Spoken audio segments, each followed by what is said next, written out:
Look at these two guys. What's up? How we all doing tonight? We are here.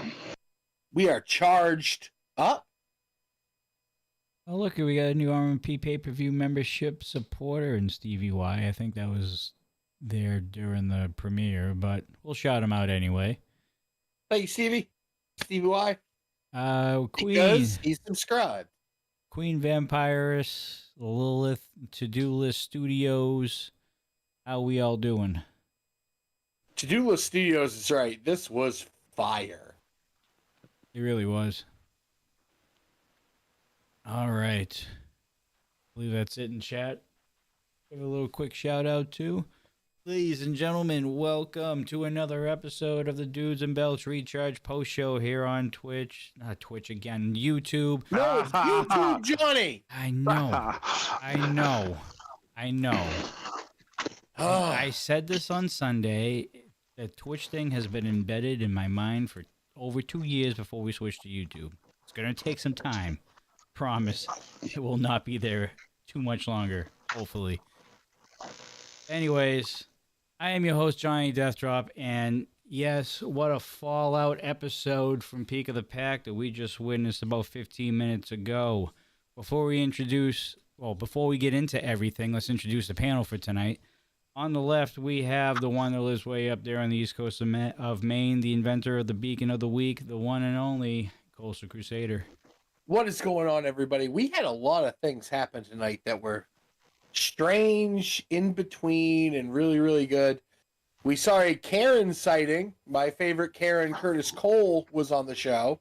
So we will talk about all that later. And of course, we have the voice of Ignition. You actually saw him on the call for the entire Peak of the Pack pay-per-view and pre-show last Friday night. He is the encyclopedia of Rocky Mountain Pro, the one and only Lucas Bradwell. Well, guys, the march to milestone is upon us. We are in full swing. I don't even know what to think about what we saw tonight. But I'll really quick. I'm glad to see that I'm not the only one that hates Curtis Cole's guts. I know you guys do, but now, hey, we got a clown. We got a clown on our side. We got President Dean's got to be on our side. The way he's been manhandled in this episode. About Dean. Dean's had some issues, and we could talk about that as well. So yeah, we got a lot to talk about. We absolutely do. I'm sure Dean's had a very, very, very rough. I'm sure Lucas has some words to Dean. I'm sure I do, but I'm gonna be fair about it. I promise you, I will not be. I won't be slanted. I mean, you were all. We are impartial wrestling journalists. I mean, you were all on him during Friday's show of Peak of the Pack. I know that. Well, yeah, I had a lot to get off my chest, and you saw a lot go down that was sort of his doing. All right. We'll save all of that during the course of the show. Before we get into this episode of Charge that we just saw, for all you guys on YouTube, if you guys don't mind hitting that like button, leaving a comment below the VOD after the show is over. It helps out with the algorithm to push. Yeah, push. I'm having a hard time tonight. Yeah, to push.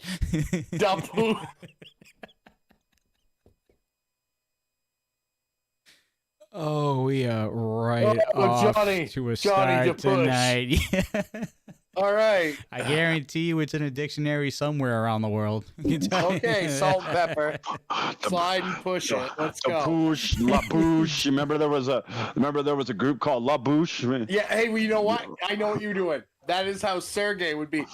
La Bouche, the like button. Yeah, exactly. Yes. La Bouche, the muffin button. The Sergey Wrestling Academy. Oh, Lord help me. All right. Please push the like button, not the push the button. Push the button, please. Leave a comment below the VOD and make sure to push the subscribe button and push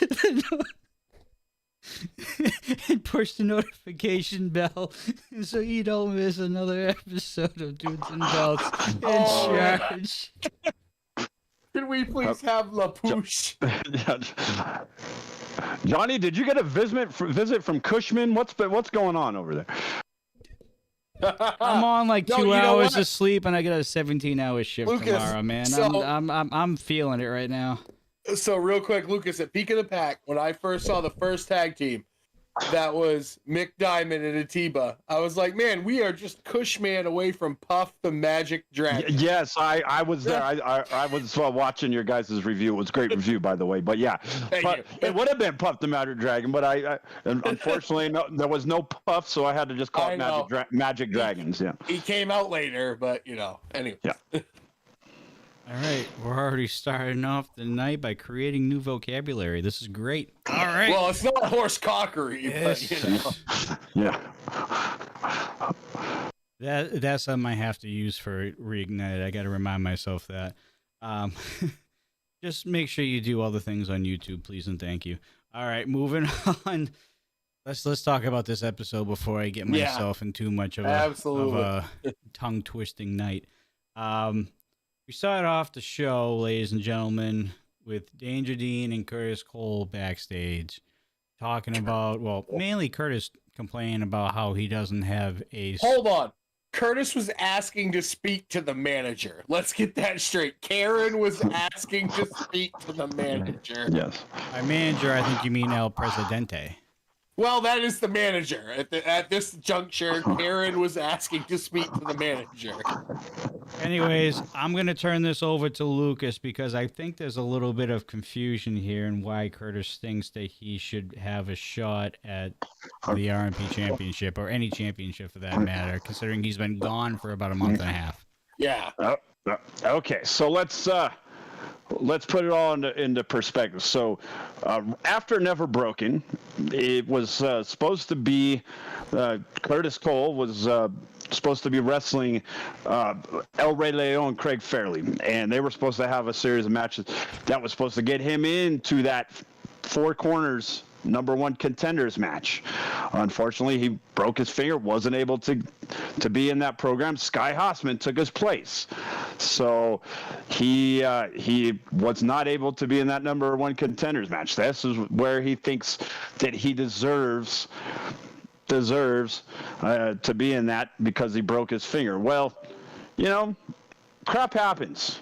And it sometimes, you're getting that ring and you injure yourself. Sorry, but you don't get it. It's kind of like an athlete. Let's say one of the Boston Celtics or one of the Denver Nuggets. Oh, they get hurt and they're not able to be in the NBA Finals, say. And then they want to go to the commissioner after the finals and say, hey, I want to, restart the finals because I was injured. That's about how stupid Curtis Cole's argument is. Lucas, I can do you one better. Let's take a look at Ronnie Lott. Ronnie Lott's finger broke one day in a football game. And then they said, hey, you can't play anymore. We need to fix this. And he went, hey, you know what? Just cut it off. Yes, absolutely. We've seen this with real athletes. We've seen this a lot. So, hey, Curtis, just cut it off next time and you'll be good. But yeah, so he was demanding to be a #1 contender, or basically say he should have been the #1 contender. He wants to kind of jump in the line, and there was a little pushing match, shoving match between him and Dean. It started to almost get physical, like the jackass that he is. Curtis Cole thinks he can do whatever the hell he wants, and Sin Bodhi happened to be in shouting distance and heard what was going on, saw what was going on, and he didn't have a problem. He got a little physical with Dean himself, pushed Dean out of the way, got right in between, and got in Curtis Cole's face. Told Dean, "Go ahead and make it happen. I'll put my shot on the line with this." I forget exactly what the words were, but to me, I know he wanted to say this freaking jackass right here, Curtis Cole, which is what I would want to say. So, yeah, so Dean made it happen. We were supposed to have a #1 contenders match later on in the night. That doesn't happen because, well, Karen's got to be Karen's, and it's not Killer Curtis Cole. It's Karen Curtis Cole. It's Karen Curtis Cole, yes. Oh, man, he wanted to speak to the manager. And then Sin Bodhi comes out and Sin's like, hey, you know what? I'll be your manager. And that's the thing. Like, Curtis, come on, buddy. Like, maybe, let's just figure this out. Maybe if you didn't chop the most dominant tag team partner at Peak of the Pack in the chest, you would have a number one contendership right now. Got a valid point. And what an idiot. And what an idiot. I'm going to re-say what I said on Peak of the Pack. What an idiot. You had a meal ticket all the way to the finals. He did. And he had to poke the bear like a freaking moron. And I called him out on that. He totally heard me and had some words for me, as always. But the truth hurts, Curtis. Yeah, that was stupid. So he totally cost himself that shot. So he already had his shot at Peak of the Pack, like you just said. So just a crybaby like usual. Mm-hmm. All right. Well, that's enough of that. We'll be seeing more of that later on this evening. But boys, we are starting off action tonight on Charge with a rematch for the Rocky Mountain Pro Heavyweight Championship from Peak of the Pack.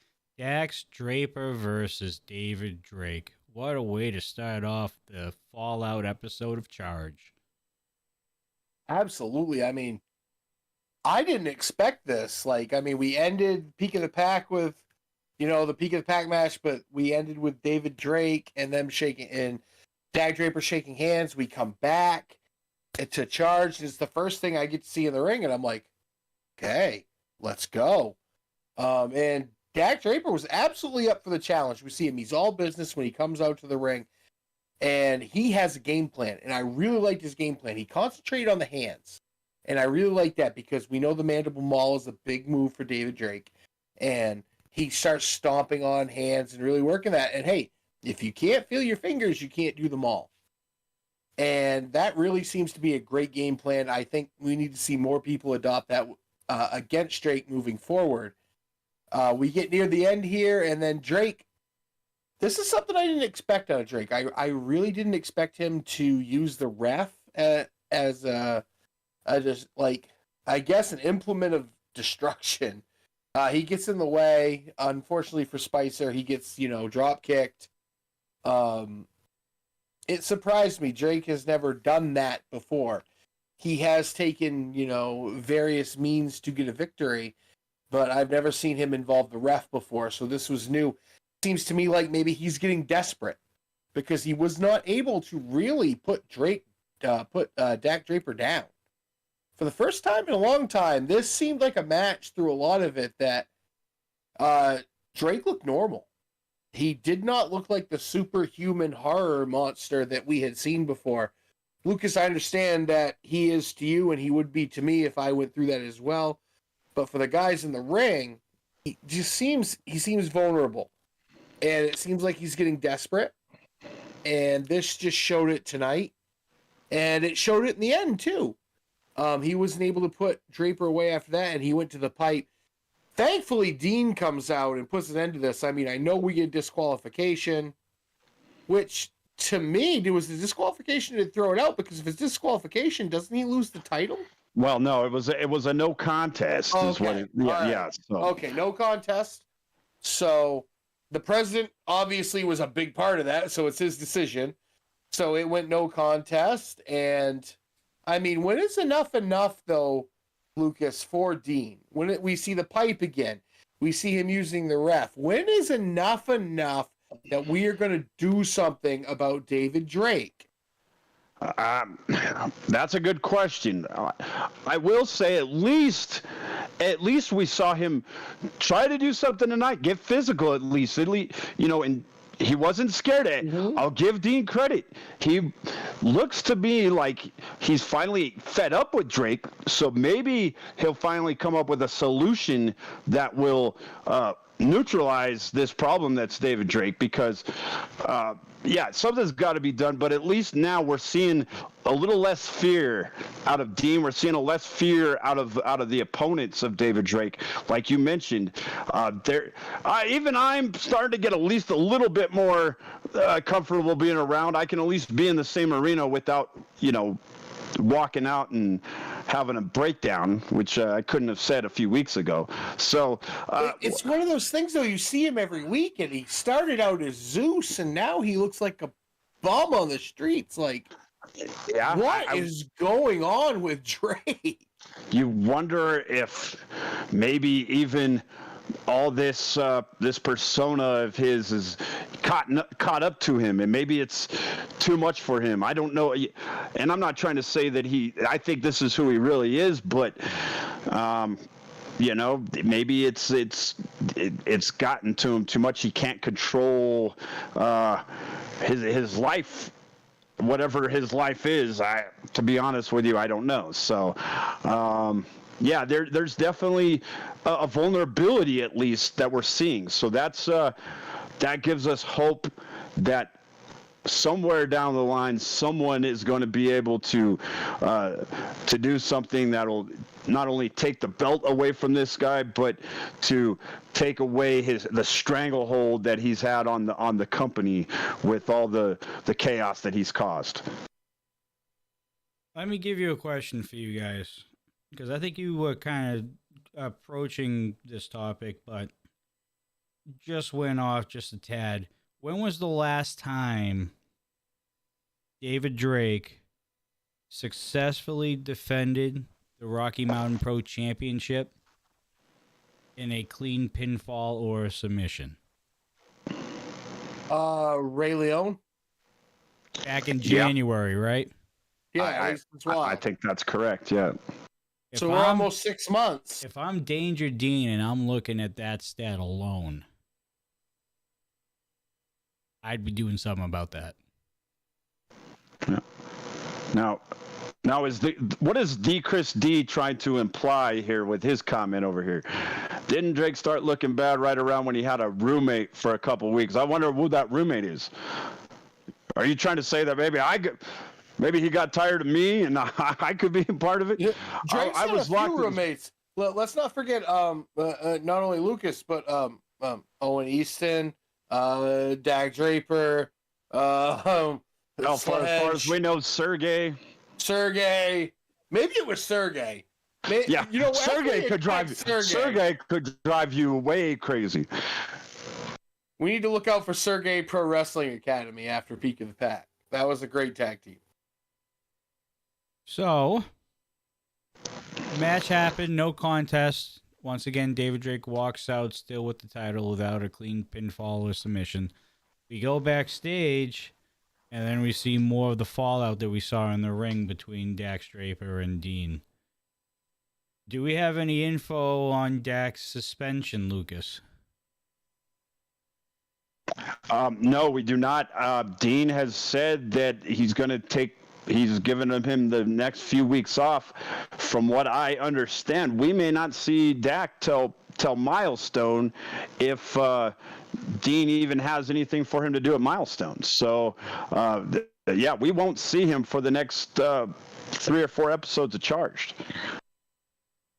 When we first started doing Reignited, which is on Thursdays now, it was on Tuesdays, and Dean was a part of that. We used to have Dean on. He was on the... Dean was the OG of Reignited, as a matter of fact. He was. Yes, he was. So I feel like for a year now, I've known Dean pretty well. Can we stop suspending people that just piss you off, Dean? Like, for a while, I was like, I'm backing you up. Like, okay, you're getting your butt kicked. Okay, he needs to go. But now it just seems like you're suspending people just for the fact of suspending people. Like Sledge, Dak. Like, can we just keep some people on the roster? I understand why he's doing it, because he knows the guys that he has suspended. He knows they can be hotheads, but they're people that if they get a cooling down period, that maybe things will get better. If he did this to David Drake, it wouldn't do a damn bit of good. David Drake would just come on the show and wreak havoc. Oh, yeah. So I get it. You've got different strategies for different wrestlers. And knowing Dak, he's going to cool off, think about what he's doing. I think Dak will kind of be able to reflect on this and come up with a new strategy of how he's going to confront David Drake and confront Dean about his future with Rocky Mountain Pro, because right now it looks like his future is kind of up in the air. Because will he get? I mean, after this, will he get any more title shots? I don't know. He's had basically a time limit draw and a no contest in 2 consecutive matches. So he hasn't lost, but he hasn't won. But the no contest wasn't his fault. No, and it was Dean's fault, and he blames Dean for it. Here's something. You got a $10 super chat from D-Hort 13. Thank you so much, D-Hort. Johnny, Drake flipped a switch in Bruce, Sledge, and Dak. Do you think he even wants to win, or do you think he just wants to bring out the worst in people? There's a thing, Johnny. There's an old saying that Nero in Rome played a fiddle while it burned, and there's people that just want to watch the world burn, and yeah, that's Drake, 100%. That man just wants everyone to be as miserable as he is. Well, I can't disagree with D-Hort's thought, because if you see the aftermath of those matches, I mean, Bruce wasn't the same for months. Sledge, obviously, I mean, the constant repetitive beatdowns from Drake got him in a bad spot mentally, and I don't know so much as Dak per se recently, especially after this match. Oh. I think Come on, Johnny. No, I think Dean has a good part of it too with Dak. No, look at Dak after he got attacked and when he was made the number 1 contender and Sledge was suspended. Watch that whole interaction. That's not the Mile High Magnum.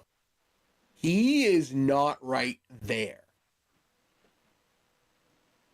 And honestly, so you can make the argument that that it's David Drake who has caused this rift between Dean and Dak. Dean and Dak are best friends, really. I mean, they've tag team partners. Tag team yeah, they've tagged. Yeah, they were dangerously handsome. They were Dean was one of the first friends that Dak made when he started his wrestling career. Dak started his wrestling career right around the same time I started in the professional wrestling scene here in Colorado, and Dean was right there with the training with Dak. So they go back a long way. I could see that this is all planned by David Drake to cause a rift between friends. He loves to ruin lives, and I think D-Hort makes a great point. It's done some damage in my life. I haven't been the same commentator or same person I was, 4 or 5 months ago, and all these other guys he mentioned, Bruce and Sledge, Dean? They're not.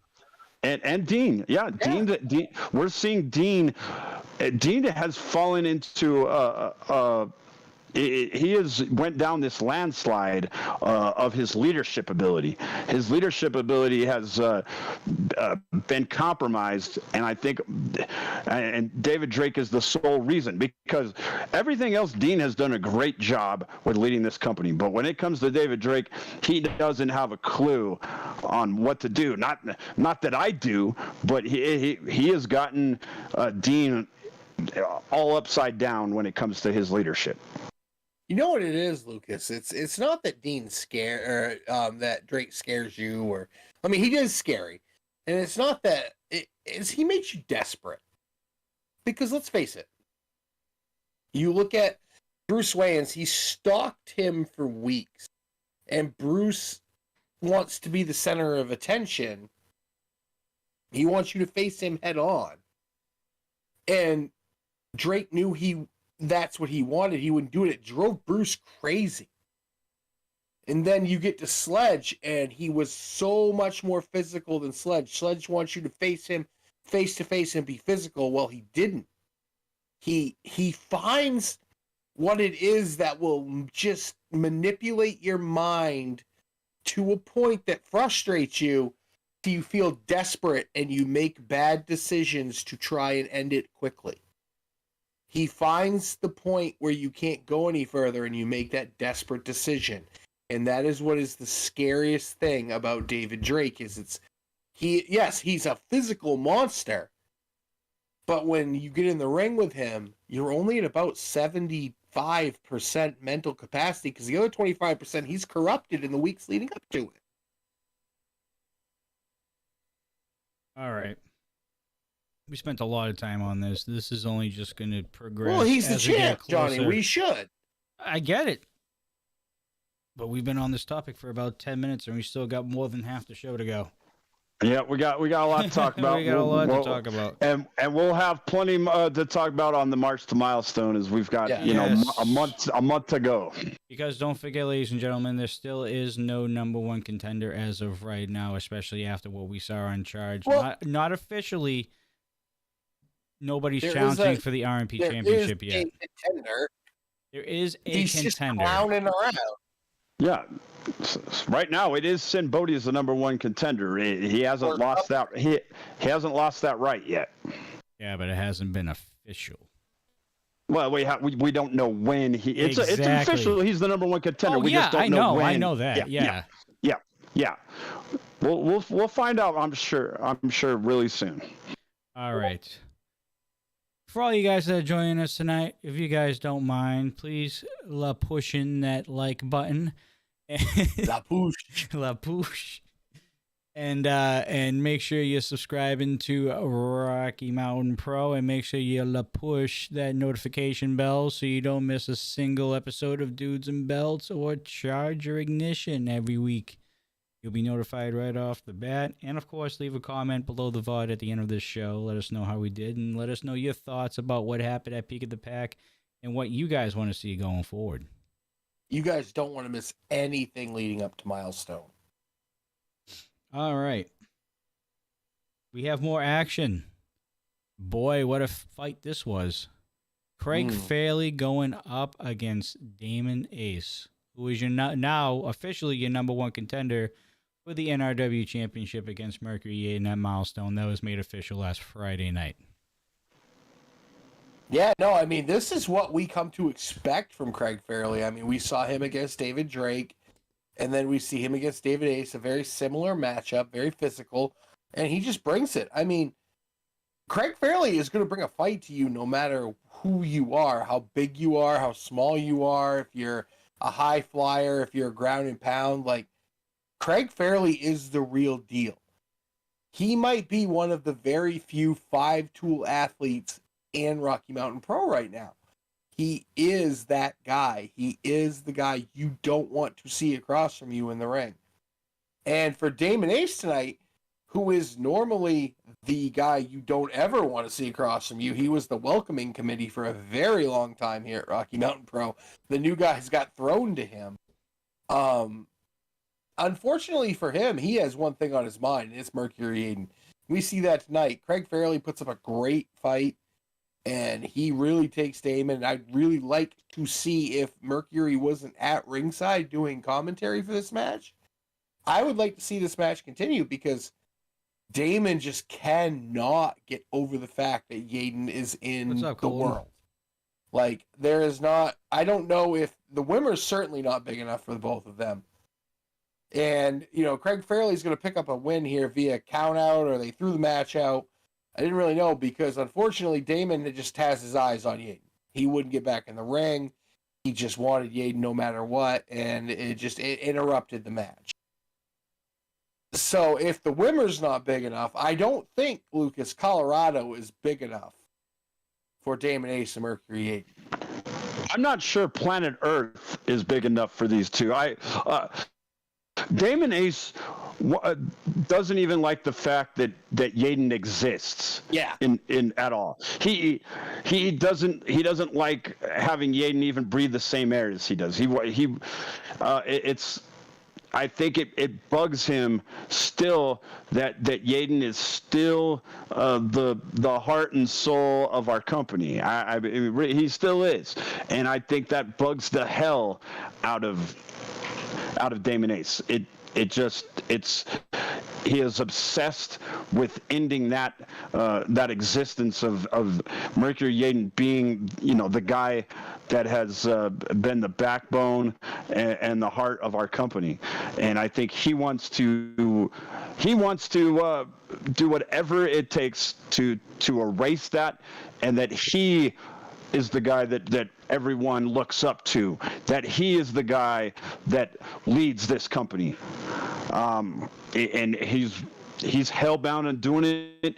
He doesn't care about any other matches with others. He doesn't care about victories with anyone else. He doesn't even care about the Rocky Mountain Pro Championship, for God's sake. No, obviously. Yeah. He had the opportunity of a lifetime. The main event. And he forego the chance to main event Milestone, the biggest show that we have, and he forego that to take on Mercury Yaden once again for the NRW Championship. That just shows you his obsession. So that's what it is. It is an absolute obsession, Lucas, and it has consumed him. He has now given up 2 times the chance to go for the belt in Rocky Mountain Pro to take down Mercury Yaden in the NRW Championship. At this point, it's like, what is important to you, Damon? Is it important to you to succeed in the wrestling business, or is it important to you to bury Mercury Yaden and watch the world burn? Like, what is it, man?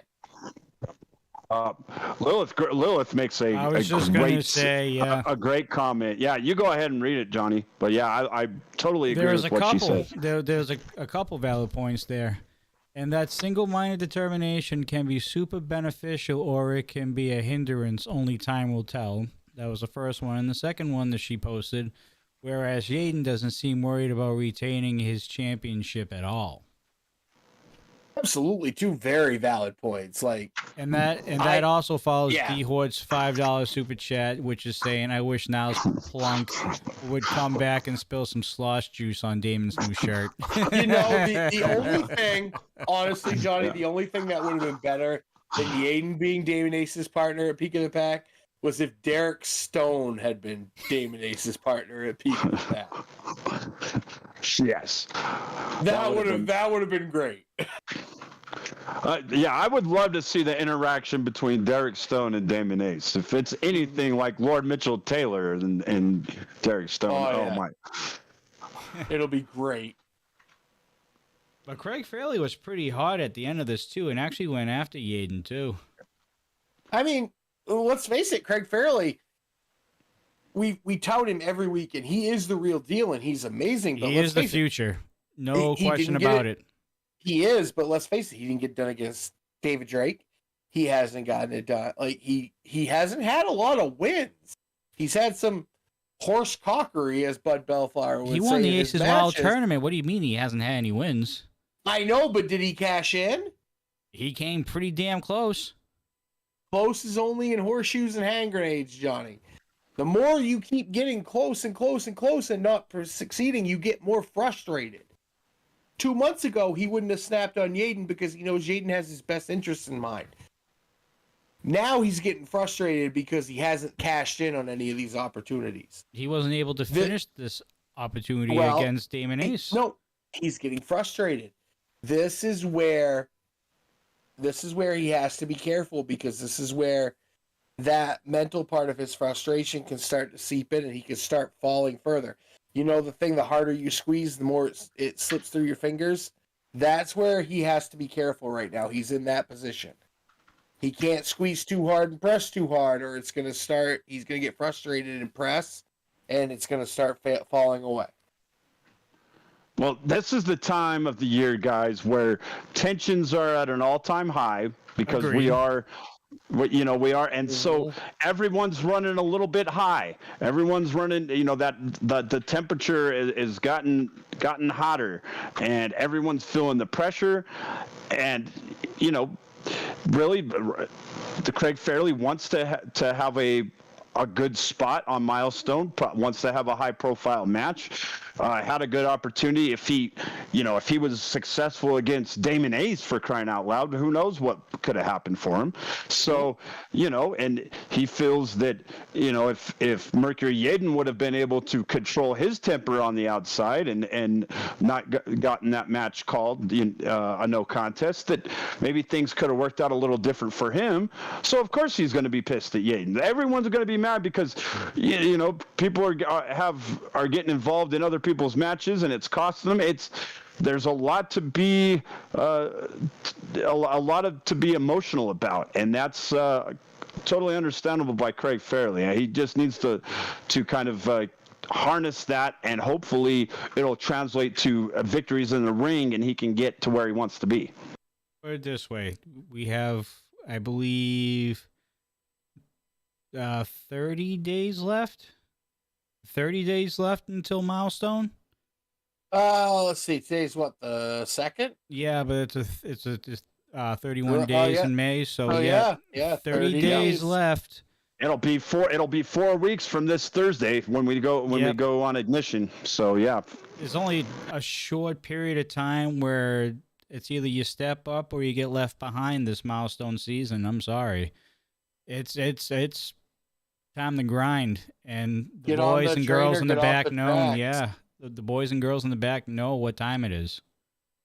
So I'm not surprised that tensions are a little high, and Craig Fairley acting the way that he acted, because he doesn't act like that normally. We all know that. It's the time of year. He's frustrated, Johnny. 'Tis the season, my friends. So it should be a very interesting month going towards Milestone 13 for sure. But boys, we got to talk about what we saw after that. We saw Lilith and Lilith. Yeah. Basically. Yeah. What did you guys think about this? This was a long time coming, Johnny. This is what needed to happen. I know Lilith's in chat. And this had to happen. She had to come to terms with her other side of her personality. She had to come to terms with the demon. The Warhammer had been prevalent for a very long time now, almost a year. And now it's, okay, you need to see the other side of your personality and harness it and either completely block it out or merge with it. And I'm actually very happy that she seems to me to have come to terms with that.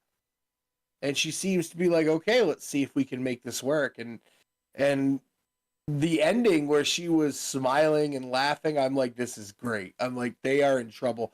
This is exactly, Lucas, what Lilith needed. This is the mindset she needed to battle the Asylum. Absolutely. This is exactly because if we can get the best of both personalities, the best of both worlds, if we get the best of the Warhammer, which is, we've seen a lot more technically sound wrestling out of the Warhammer, a lot more focused wrestling, but then what you get out of the demon is aggressive and rage. If she could combine both of those, which it looks like she has, at least from a mindset, if that translates into the ring, JC could finally be in trouble and finally meet her match, someone that was going to be just as physical, if not more physical than her, and more aggressive and more rageful than she is, and which she hasn't came across anybody that can match her at this point. But now I think we're finally seeing the one Lockette that can, and it would be the Warhammer / demon Lilith Grimm. Yeah, it's one of those things, like, leading up to Peak of the Pack, the whole thing about the Asylum was be careful what you wish for. To, POS and the law office. Well, yeah, take your own advice here, Salem. You wanted the demon, you're going to get the demon, and it's not going to be good. You wanted it, Well, now you have to. Sunday Night Savior, honestly, I'll give him props. He has a saying, you reap what you sow. You've sown the seeds for this. Now you have to understand there's consequences for these actions. Salem, JC, Noel. It will not be pretty. I think Lilith says it best in chat. They wanted to make me into a monster. Well, they're getting a monster. But what's scarier, the uncontrolled monster or the controlled monster? I would think the controlled monster, because then she can turn it on when she needs to, and then when she needs to dial it back and be a little more focused with what the Warhammer brings, she could do that as well. To me, you're getting the very best of both worlds, and to me that's should, or at least hopefully, equal victory come Milestone. All right, and we also have your lordship in chat too. Oh, Lord Mitch Taylor, pinkies up. How you doing, bud? Hey, where's Maxine? Are you with Derek and Maxine? You guys hanging out? Are you throuple? I don't think there's any relate. Yeah, I don't think there's that, and I don't think there's a relationship at all. If a friendship, Derek Stone, in his mind there is, but Lord Mitchell Taylor has told me they are not associated at all. Oh wow! Do you have the cojones, Coastal? I have another $5 if Coastal bullies Lord Mitchell Taylor in the chat. Coastal, your track record on bets has not been very good thus far in our career here, okay? Just letting you know. Do I have to say it in chat, or do I have to say it on the podcast? You got to say it right now while he's in chat. Coastal will lose that promo battle from John Corpus. Aw, against Lord Mitchell Taylor? Yeah. You bring his lordship on. I'd love to talk to his lordship. Really? Oh, this I can't wait to hear. I gotta book that for a later month. Yeah, let's get his lordship on for one of our members only events. That would be fantastic. We can work something out. I'll see him in about 30 days. I would love to have tea with his lordship. And we could talk about I would say his great successes, but we'll talk about the things that just haven't gone right in the last year or so. He's been rolling, though. He won last week on Ignition with your now new charge champion CBD. Yeah, but how'd Peak of the Pack go? With Zamore? It's tough to be able to coexist with somebody who you just don't get along with. Well, that's everybody for his lordship. I'm just saying. Well, that's not true. Derek Stone still thinks they're buddies. Yeah, he and Maxine and Derek Stone are a throuple. We understand that. Whether he likes apparently it or not. He gets along with CBD too. Well, the first shot being fired by his lordship in chat here. Oh, we're doing this now. Okay. Are they still your aunt and uncle or not? No, see, up here in Maine, that's not allowed. But you know what's cool, though? I get 2 Christmases. So I'm absolutely cool with that. Twice the presents. Not peasants. I understand. Peasants is what Lord Mitchell Taylor is thinking about, which I understand that his kingdom includes Derek Stone, a broom, and a non-existent wilted vineyard of Niles Planquet. You rule over a vast kingdom of nothingness. Congratulations, my friend. Oh, boy. Here we go. D-Hort's got your back, though. He does. Derek Stone is a national treasure, and Mitchell Taylor is a national displeasure. Hey, you know what? I would much rather have dinner with Derek Stone than Mitchell Taylor. Because at least I know Derek would probably end up paying. And Lord Mitchell Taylor would just leave. All right. Maine, we don't need any opinions from Canada Light in here. Oh, Canada Light, no. That's a pretty good shot. I'm kind of digging that one. No, listen, I'm from the coast of Maine. We have the finer things down here. fact, where I live, we are the lobster capital of the world. That's high-end dining for you. Not, I'm sorry, Mitchell Taylor, we don't eat buffalo and whatever. I know you're trying to hunt Brewmark. That's not cool. Like, dude, just hang out with Derek Stone. He'll take you to all the nice fine dining places. Sizzler and Chili's and all these great places. If you tell me it's your birthday, you can get a free meal. We have D. Hort supplying that $5 that he now owes you. He says, I'll count that. And Queen Vampirus also with another $2 super chat. Listen, Lord Mitchell Taylor, how about this? How about if you ever show up to be in the same room as me, I will pay your carriage fare because we know you can't cover it to get there. The lobsters are the highest IQ beings in the region. Jeez. Oh, boy. Like I said, we will cover Lord Mitchell Taylor's cab fare or carriage fare when he gets here. There's the Boston out of you, bud. There you go. Been waiting on that one. What, the carriage or the cab? The cab. The cab fare. The cab fare. Cab fare. You see, he's getting the Boston out of me now. We better be careful. All right. We still have a lot to talk about, and this show has already gone over. Yeah. Hey, you know who wasn't on this show? Lord Mitchell Taylor. What happened? For now, we'll have meetings. I'm sure a lot of people in the chat, and I'm sure the RMP faithful would absolutely love a one-on-one, face-to-face Coastal and Lord Mitchell Taylor. I'll tell you what. Next time I see Lord Mitchell Taylor, I'll see if I can make something work where we get him on a members only for you guys. I'll see him in a couple weeks. Yeah, you'll be here too. I'll be there. We'll all right. We'll make it work. Coastal, doesn't he have a coronation to attend here, or didn't he have a coronation to attend in England or something? One of his other uppity brethren are getting a new hat or something. Just go get some practice in and don't be a triple I, please. Well, you give me more credit than that, sir. Sir. All right.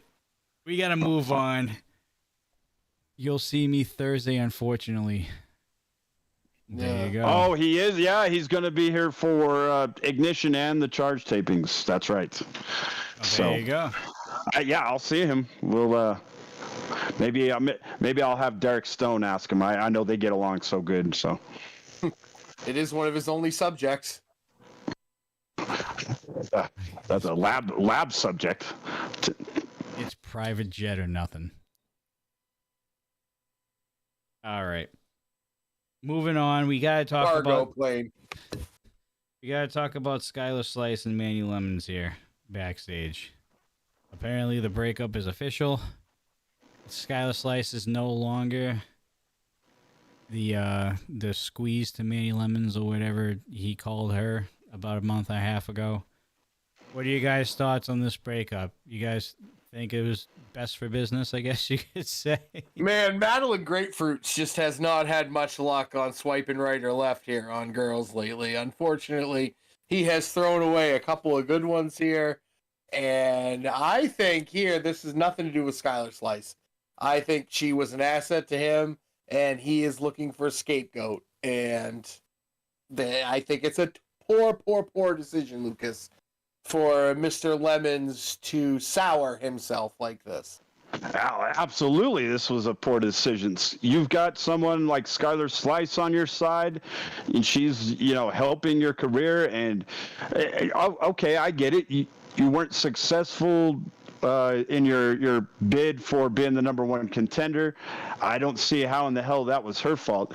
I would still think that you would want to have someone like Skylar Slice in your corner if things are getting physical, and she'd be quite the asset. So I just don't get what Manny Lemons is thinking. Okay, Manny, so what? Now you're going to just go on your own?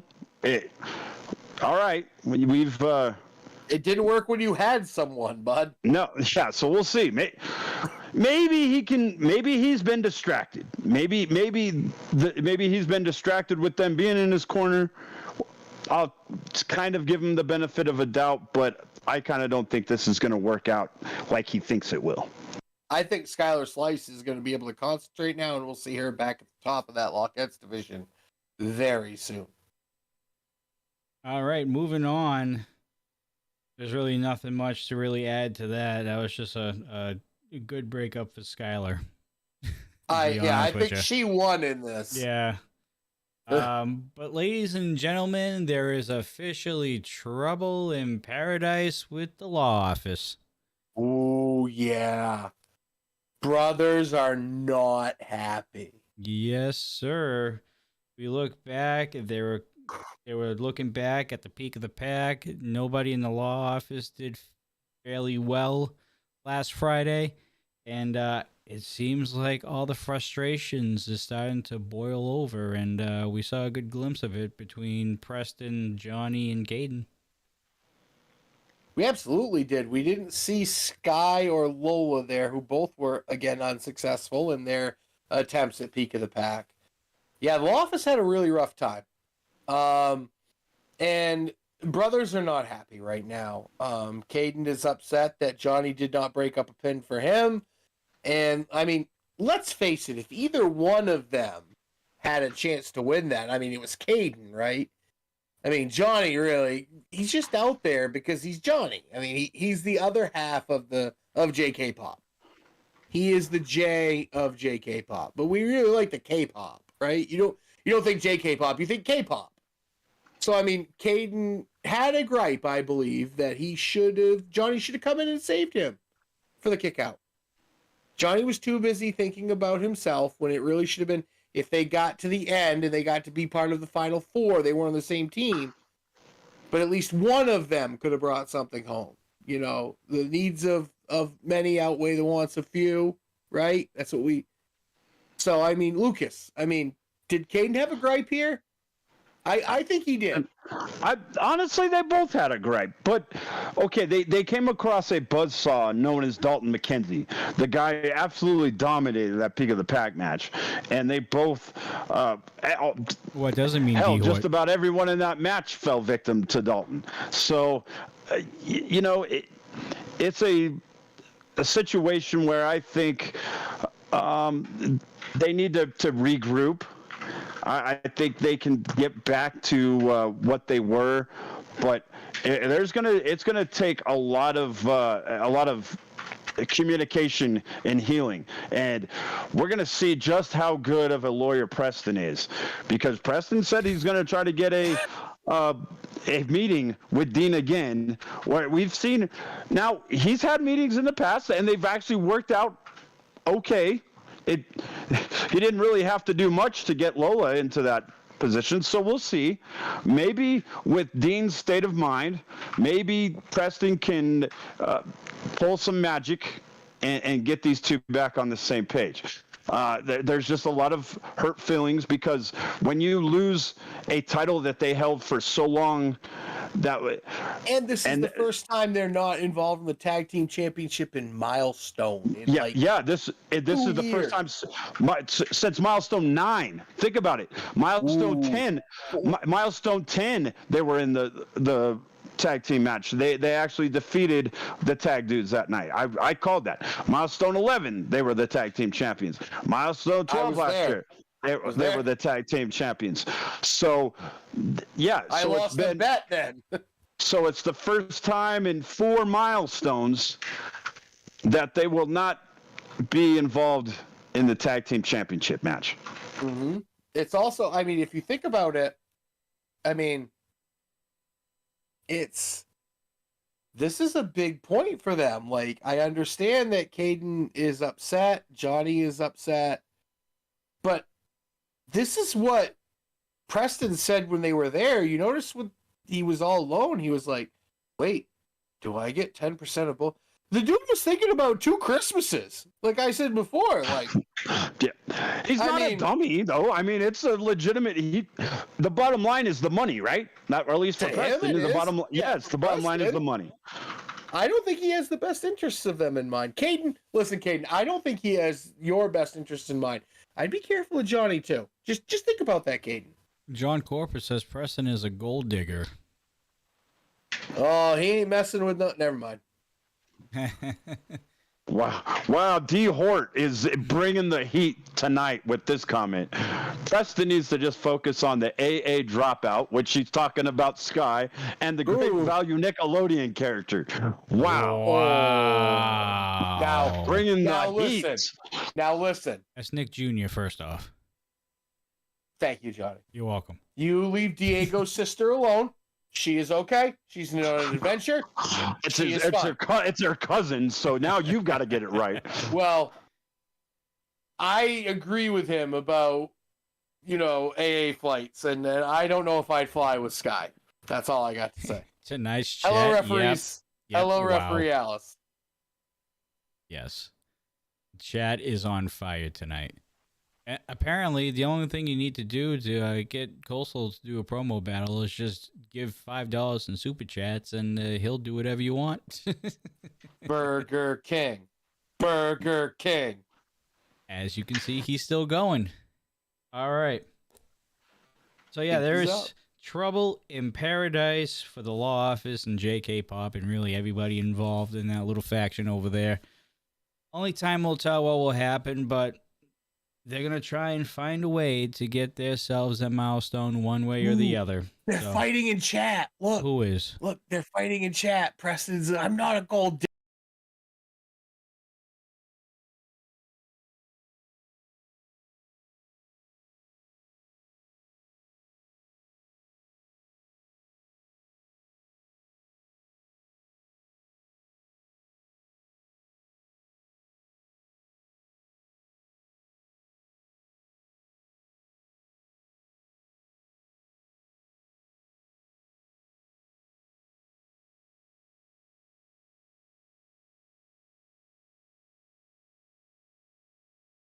Yeah, they're just chat's getting spicy. Oh, I had to have a conversation, Colton. Don't worry, we're back. Yeah, we had to have a little. Yeah, we had to have a little huddle here. So we're back. All right. Moving on. Gino and Nathan backstage in the confrontation before their street fight. I think we saw something like this coming. I didn't think it was going to go to the extent that we saw. Obviously, there was a confrontation and he beat down backstage from Gino to Nathan, and then it carried over into tonight's, what ended up being the main event. Wasn't supposed to be, but was. Nathan Estrada versus Gino Rivera in a street fight to settle their differences. And everything but the kitchen sink street fight, because Gino brought his luggage out with him, which was surprising. I mean, this had everything. There was an attempted murder involved, too. You know what? We'll get there. We'll get there. I was actually watching with Mrs. Coastal, and I went, how do I explain this without attempted murder? But we'll get to that point. There was kendo sticks and trash cans. I mean, this was all of everything you loved about the Attitude Era mixed into one here in RMP. I mean, Gino, this is what we expected out of Gino. He is aggressive. He has that fiery attitude, and he will absolutely try and take what he feels he is owed. He felt that he was wronged by Nathan Estrada, who made an honest mistake. I will give him that. It's what happens sometimes. These things happen. Veteran tag teams have a way of making you off kilter. And that's what La Isla is right now. They're a well-oiled unit. I said that the other night. They are two people wrestling as one. So for these guys, it boiled over. Gino took it the wrong way, and this match was incredible. Nathan Estrada showed me so much in this match. Nathan Estrada showed me that you can beat him, you can try and break him, but you just can't do it. And this is the best match I have seen Nathan Estrada in his entirety in RMP. And Gino brought it too. Gino's a veteran. This is Gino's type of match, man. He is a tough guy. He's from the streets. And he really used every tool he had to his advantage.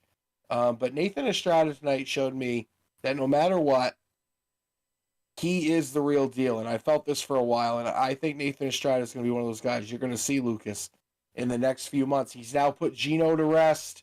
Hopefully, I don't know if it's completely to rest, but I mean, this was a big win tonight for Nathan. This was a big one. This was to me, this could be one of those launching points in his career, because not only did you kind of get a measure of revenge and seemingly squash this beef with Gino Rivera, but when you get a win in a wrestling ring against somebody the caliber of a Gino Rivera, that also does a ton of good for your career, because you now can have that in the record books that you got a W against, a guy who's got championships all across the country. And people are going to look at that, whether it's here at Rocky Mountain Pro, which I think Danger Dean will have to look at and see, wow, this Nathan Estrada guy, he's got something.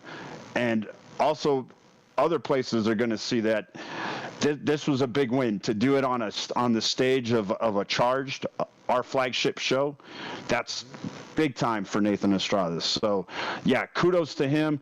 And I think this is going to be the start of something big. As you said, yeah, Nathan Estrada's got something. I think he's got a nice little career to look forward to. I hope that we get to see more Nathan Estrada in some bigger matches, and this is good for him. Remember that time Gino was supposed to wrestle Bruce and Drake showed up like the bear from the Revenant? And congrats on knowing the difference between libel and slander. Now to figure out the difference between your right hand and your left. Well, I mean, miracles happen. We saw Preston walk again. That's a miracle. No neck brace, nothing. He healed quickly. All right. I know you. Go ahead. Oh no, go ahead. No, I was just gonna say something, but it had nothing to do with. Oh, I think I found it. Never mind. We'll do that Thursday. Apparently, you can start a Q&A and you can start a poll on YouTube. So I found it. Oh. Go ahead, continue. Johnny's finding little tools and tricks on here. He is. This has all been a learning process. I mean, Gino did everything he could tonight to try and put Nathan down. He put a plastic bag over his head and tried to suffocate him. I mean, that was the attempt. I mean, it looked like a Circle K bag at that point, too, and it was out of his luggage. So I don't know what Gino's doing, but he's very frustrated right now. They didn't win the tag titles. Gino is struggling a little bit here. I wonder what's next for Gino in Rocky Mountain Pro. That's a good question.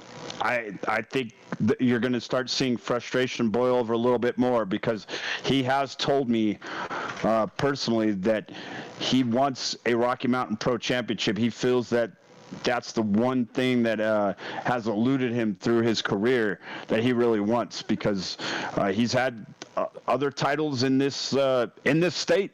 He's held titles, but he wants Rocky Mountain Pro gold, because this is the most prestigious of the promotions in this region. So that's what he wants. Definitely a target bag. He obviously aligned with Lord Mitchell Taylor.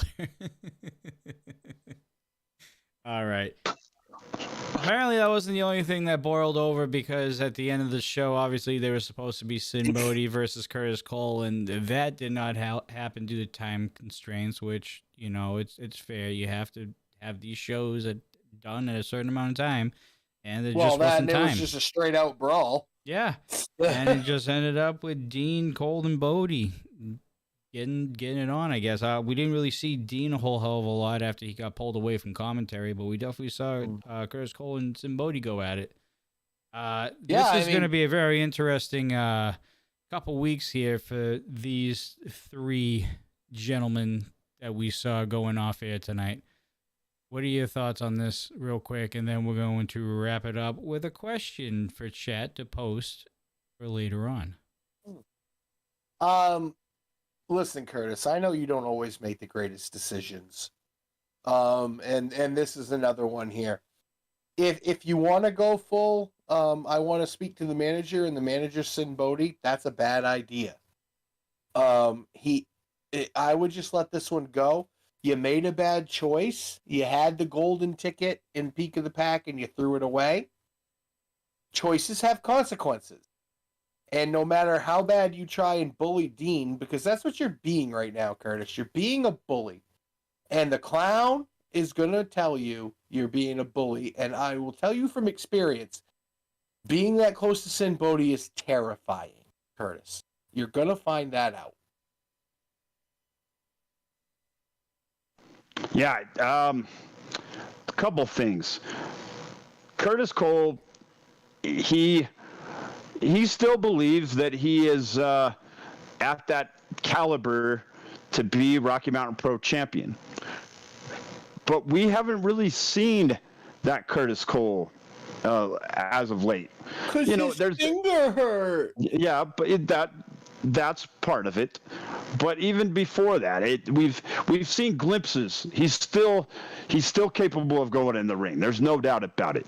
He's absolutely still great in the ring. But it's been a little bit of bad decisions, as you've said. It's been, he can't seem to keep his mind on right at times. He's more focused on me half the time, for crying out loud, or somebody else that he's got to, you guys or me, so it's always somebody else. So he hasn't been focused.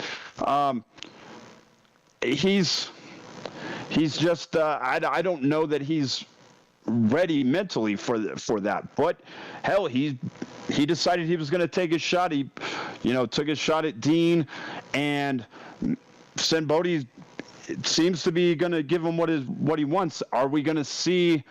Are we going to actually see a match that Sin Bodhi agreed to? Are we going to see that coming up on Charged next week or in the next few weeks?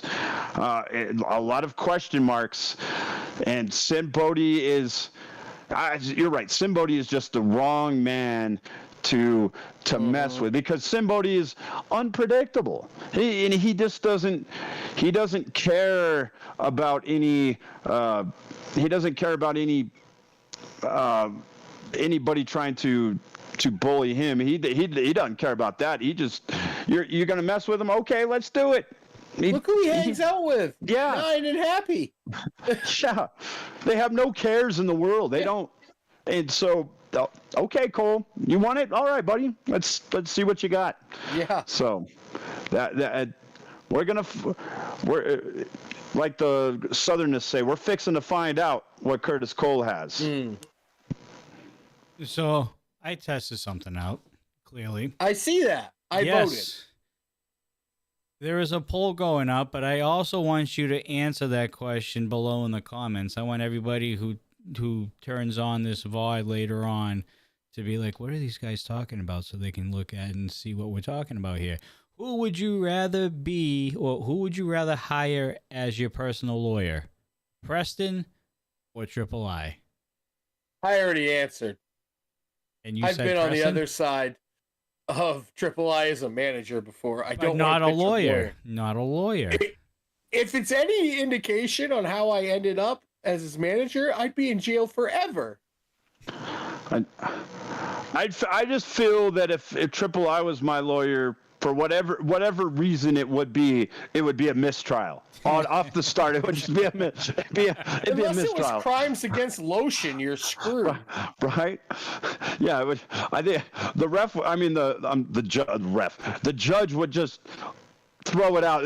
Triple I would say the first sentence, and the judge would say, "I'm throwing out this case." Phrasing, we're done.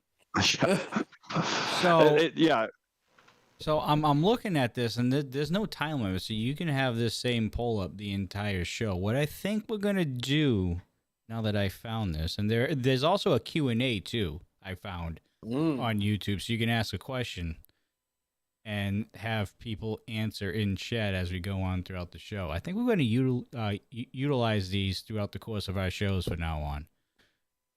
Probably at the beginning of every show, we'll come up with a question for a poll, and then throughout the course of the show, people who come We can in check can in on read that it poll. exactly, and they can post their vote, and then at the end, before we sign off, we'll check the results of the poll, and we'll figure out who won for the night. I like that. it. It's a lot better than Twitch when you have to pick like it pulls up for 3 minutes, pulls up for 5 No, minutes, yeah, and then goes away. Oh, you're getting into top 10 territory. Let's not get there. I know. All right, so that's cool. Can I close it? Oh, I can do it. Okay. Yeah. Boom. There it is. And Preston won 57% to 42. Okay, so that's how it works. Mhm. It just goes right to chat. Okay. I like it. It's very good. All right. And I believe that concludes our episode or our recap of Charge. Final thoughts on this episode, the first episode on the march or the climb or whatever you want to call it to milestone 13. Dean has the most dangerous job in wrestling right now. I would agree with that. That was pretty plain and simple. Yeah, he does have the most dangerous job, and he has so many decisions right now. I know I've been very harsh on him. I would hate to be in his shoes right now with everything that he has to sort out, because he's got the David Drake situation.